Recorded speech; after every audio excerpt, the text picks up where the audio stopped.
হলে ওখানে গুতো মেরি বলবে আব্বাকে বাড়িতে গায়ে গরুটা আনিলাম বুঝলে একসাথে জান্নাতে যাচ্ছে। মানে ওদের কোনো মানে একটা বাপের বাড়িতে যেটা আনে ওইটার মূল্য এত ওরে ও দিয়েই সব হয়েছে। আর সারা জীবন তো চেয়ারম্যান মানুষের কাছে এই মাহফিলু 5,000 টাকা দিয়ে গেল আল্লাহ জানো পক্ষে থাকে তার জন্য, এতে দাম ওই গায়ে গরুতে সব। এরকম আছে না নাই? আল্লাহ রাসূল বললেন বেশি বেশি সাদাকা করো, কারণ অধিকাংশ নারীরা জাহান্নামী। আল্লাহ রাসূল সাল্লাল্লাহু আলাইহি সাল্লামকে বলা হলো কোন কারণে জাহান্নামী, বলল দুইটা কারণ। তার মধ্যে এক নম্বর কারণ স্ত্রীরা তাদের স্বামীর নাশুকরি করে, অকৃতজ্ঞ হয়। কি হয়? অকৃতজ্ঞ। নাশুকরি বলেন নাশুকরি কি? আপনি যা কেনেন ওটা স্ত্রীর পছন্দ হয় না, এরকম স্ত্রী আছে না অনেক। আপনি কিনে আনিছেন শাড়ি, কয় এই শাড়ির কালার থাকবে না, এই শাড়ির রং থাকবে না, এই ভালো না, তাই ভালো না। 3 পিস কিনেছেন, ডিজাইন ভালো না। মাছ কিনেছেন, কুটা যায় না। বেগুন কিনেছেন, তার মধ্যে পোকা। ওল কিনেছেন, গাল চুলকাচ্ছে। কচু কিনেছেন, সিদ্ধ হয় নাই। মেটে আলু কিনেছেন, শক্ত রয়েছে। কথা কয় না? এরকম আছে না নাই? আবার কিছু কিছু লোক আছে যেরকম আপনাদের মতো লোক যদি বাজারে যায়, আপনারা তো সম্মানিত মানুষ, ওই দোকানদাররাও এত পরিমাণ শয়তান, ওরা সংসারে অশান্তি লাগায়। যে এই কচুটা 1 সপ্তাহ ধরে বিক্রি হয়নি, শুট করিয়ে একেবারে বেকায়দা, মানে শুট করিয়ে একেবারে চুপসে বুড়ো মানুষের মতো হেজে গেছে। ওই কচুটা নিয়ে হঠাৎ দেখা হলি বলে কি ভাই আপনার জন্য এই যে আমি 1 সপ্তাহ ধরে কচুটা খালি ফেরত নিয়ে যাচ্ছি আর নিয়ে আসছি, আপনি প্যাকেটটা ধরেন। কয় এই কচু সিদ্ধ হইবেন তো? ভাই কি বলছেন আপনি? আপনার জন্য রেখে দিচ্ছি, আপনি নিয়ে যান, আপনি কাল এসে আবার আমার খোঁজবেন। দাম কত? কয় দাম নিয়ে কোনো কথা নেই। আপনি কি বলেন? আপনি আপনার সাথে কিসের দাম? আপনি নিয়ে যান, টাকা দেওয়া লাগবে না। এরপরে কচুটা দিলে ওই কচু বাড়ি নিয়ে যে ভাই স্ত্রী রান্না করেছে, রান্না করার পরে ওরে বাবা কচুতে কি গালচুল করছে, যে ইলিশ মাছ দিয়েছিল সেই মাছ খেয়েও গালচুল করছে। পরের দিন যে এই বাচ্চা তুই এ করলি খান, বাচ্চা আমি বলিলাম না যে পরের দিন এসে আমার খোঁজবেন? ওর কথা তো ঠিক আছে, পরের দিন এসে ঠিকই খুঁজেছে। এইভাবে মনে করেন উল্টো পাল্টা কাজ এই বাজারতে করে দেয়, আর আমরা বাড়ি যে এই স্ত্রীর কাছে এই যে কষানি খাই। বেগুন দিয়েছে, আমি বলছি ভাই বাছাই করে নিয়েছি, বলছে ভাই আপনি হাত দিয়েন না তো। আমি দিচ্ছি, আপনি খালি দেখেন। বাড়ি এনেছে কুটি দেখে বেগুনের মধ্যে সব পোকারা যে ঘর সংসার বাচ্চা কাছে সব ওর মধ্যে করিস। কুটে এনে তো ডাল আমার সামনে দিয়ে বলছে নাও তুমি খাও এগুলো। আমি বলছি আমি ওইগুলো খাইতে পারবো? বলছে আনি সব কি গোস্ত নিতে গেলেই দেখবেন যে কুপাচ্ছে। ভাই একটু দেখি শুনে, আপনি খবরদার কোনো কথা বলেন ভাই, আপনার আমার কাছ থেকে গোস্ত নেওয়া লাগবে না। আপনার এতটুকু বিশ্বাস আমার পরে, হ্যাঁ সারা জীবন গোস্ত দিলাম, দেখেন দিদি আপনি শুধু তাই থাকেন, আমি নিয়ে যাচ্ছি, কালকে আবার আপনি আসবেন। এরপরে দেয়, বাড়ি নিয়ে যায়, দেখেন কনে গোশ সব হাট। বউ ডালাই নিতে কয় নাও তুমি রান্ধবো, আমি রাঁধতে পারবো না। রানবো কি আর মানুষের পাতে দেবো কি? এই ঝামেলা আমাদের না ওদের? আমরা ধৈর্যশীল ভদ্র যে দাঁড়ায় থাকি। চেয়ারম্যান সাহেব এই ঘটনা সত্যি না মিথ্যে বলেন? একদম আপনার জীবনেও তো হয়তো ঘটেছে। একদম যে আপনি কোনো কথা বলেন না, ভদ্র মানুষ, উনি চুপকে থেকে কুপায় যত হাড় আছে ওইগুলো বেঁচে এক জায়গায় পড়ে দিত, বাড়ি এনে হাড়ার তেল। এই যে সভাপতি বলছে তাহলে কথা সত্য, এই যে অবস্থা করে আর এইগুলোর জন্য তো এক হুজুর বলছে কি আমি একটু বুদ্ধি করলাম, করি আমার স্ত্রী যাই নিয়ে যায় ওর পছন্দ হয় না, তা ওই পছন্দ করে কার? বন্ধুরা যেটা নিয়ে যায় ওইটা পছন্দ হয়। বন্ধুরা যা কেনে ওটা, বাড়ি রং করেছে বন্ধুদের বাড়ি, ওই কালারটা পছন্দ।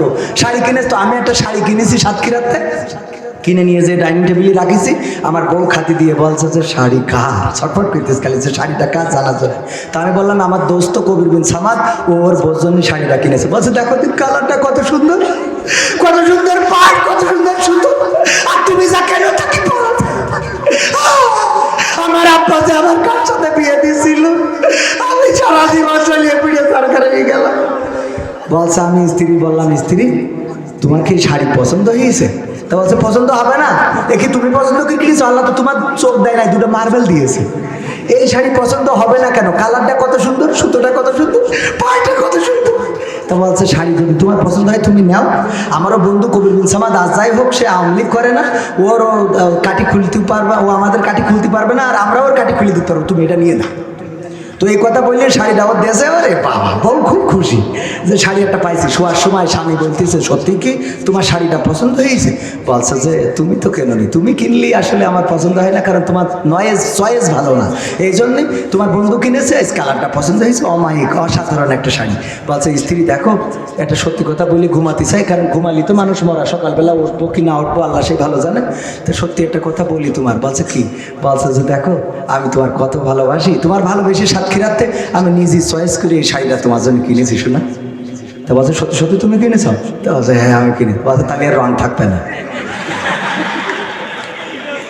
তাহলে এর কি কোনোভাবে খুশি করা সম্ভব? স্বামীর প্রতি নাশুকরি করা অকৃতজ্ঞ হয়। এক নম্বর কারণ, স্বামী কষ্ট করে মাথার ঘাম পায়ে ফেলে, প্রবাসে ছিঁড়া জামা, ছিঁড়া প্যান্ট, ছিঁড়া জুতা, কত কষ্ট করে গো, ওখান থেকে টাকা পাঠায়, আর ওই স্বামীর সাথে ভালো করে কথা বলে না, ওই স্বামীর ওই টাকা পাঠানোতে সন্তুষ্ট হয় না। মাসে 50,000 হলে হবে না, মাসে 1 লাখ লাগবে, 1 লাখ পাঠাইলে মাসে 1.5 লাখ লাগবে। আবার যারা রিক্সা চালায়, ভ্যান চালায়, কষ্ট করে মাঠে খাটে, এই টাকাগুলো দিয়ে সংসারটা চালায়, পছন্দ হয় না, অনেক রকম ত্রুটি বিচ্যুতি ধরে। তুমি এবার ঈদে আমার শাড়ি কিনলে না, মেয়ের এই কিনলে না, ছেলের এই কিনলে না, এরকম বলার মতো নারী আছে না নাই? এই গেল 1 নম্বর। 2 নম্বর কারণ কি বলবো? 2 নম্বর কারণ বলবো, তার আগে আরেকটা আওয়াজ না করলে হবে না। বলবো সে আওয়াজটা, আরেকটা আওয়াজ বলি শেষ করবো, বেশি সময় নেব না, কারণ আমার 12টা পর্যন্ত করার কথা, অলরেডি 12-23 মিনিট 13 কাটায় ঝলছে। হ্যাঁ এইগুলো বলবো, এগুলো 1 লাইন করে পড়বো, 1 মিনিট বলিনি। সেটা হলো আপনার লাইলি আর মজনুর নাম শুনেছেন? কিটা কিটা হাত তোলেন দেখি, হাত তোলেন, হাত তোলেন। লাইলি মজনু নাম শুনেছেন? আরে বাবা, লাইলি আর মজনু দুইজন নাকি প্রেম করেছে, কিন্তু একজনের সাথে আরেকজনের কোনোদিন দেখা হয় না। মজনু চিন্তা করলে একটু লাইলির দেখবো, ওর বাড়ির গেটের সামনে যেয়ে বসে রয়েছে।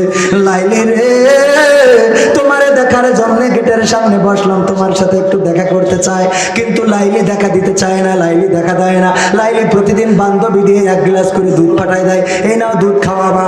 এই দুধ মজনু বসে বসে খায়, আর ওই গেটের সামনে বসে থাকে। এই দুধ দেয় শুনে আমার ভাই যাই শুনেছে লাইলি দুধ পাঠায় দেয়, উনিও মজনু সেজে যে ওই গেটের সামনে বইয়েছে, আমার ওই ভাইও যেয়ে বইয়েছে, আমিও যেয়ে বসেছি, যে আমার তো অন্য কোনো কাজ নেই। সভাপতিও যেয়ে বসেছে, প্রধান অতিথি সবাই যেয়ে ওই লাইলির গেটের সামনে বসা, প্রতিদিন দুধ পাঠায় আর খায়, দুধ পাঠায় আর খায়। এই লাইলির জন্য মজনু 1 2 জন করতে করতে 100 ছাড়াই গেছে। বান্ধবীরা বলছে, ওগো বান্ধবী, তোমার মজনু তো আগে ছিল 1টা, এখন 100টার বাইরে। প্রতিদিন এত দুধ কনতে খাওয়াবো, আমাদের দেশি গাইতি তো আর এত দুধ দেয় না, অস্ট্রেলিয়াতে 2-3টে গাই গরু আনতে হবে। কই তার দরকার কি, মজনু তো হবে একজন, আমার প্রেমে যে পাগল সে তো 1 100 জন কি করে হলো? কয় তা তো জানি না, প্রতিদিন তো তাদের দুধ খাওয়ায়। কয় আজ আর দুধ খাওয়ানো যাবে না, আজ একটু বুদ্ধি করে আমার আসল মজনুটা খুঁজে বের করবা। কয় কি করে খুঁজে বের করবো? কয় বুদ্ধি হইলো, তোমরা এই গিলাসটা নিয়ে যাবা, তবে খালি, আর একটা ছুরি নিয়ে যাবা, বলবা যে লাইলি আজকে তোমাদের কাছে একটু রক্ত চেয়েছে। কি চেয়েছে? রক্ত। দেখো আমার এই গ্লাস ধরে কিডা রক্ত দেয়, যে রক্ত দেবে সেই হলো আসল মজনু। যে আমার ভাই ধরিয়েছে, ভাই আছে আমার বাড়ি পৌঁছালি বিলাস সম্ভব না। হঠাৎ আছে বাইর বলেছে, ভাই কয় আমার ফুটা ছেলে নাতনি পুতনি হয়ে গেছে গো। আমি তো দুধ খাওয়ার জন্য বসেছিলাম, আমার ধরিয়েছে। আমি বললাম আমার এটা যদি ভিডিও করে ছেড়ে দেয় তাহলে মান সম্মান নষ্ট হয়ে যাবে, আমি আগের থেকে দৌড় দিলাম। তারপরে সভাপতি কয়, আমি মুক্তিযুদ্ধে আমার অনেক কাজ, ভাতা আনতে যেতে হবে। চলে এসেছে এক এক করে সবাই চলে এসেছে, যার কাছে গিলাস ধরে সেই দৌড় দেয়, যার কাছে গিলাস ধরে দৌড় দেয়।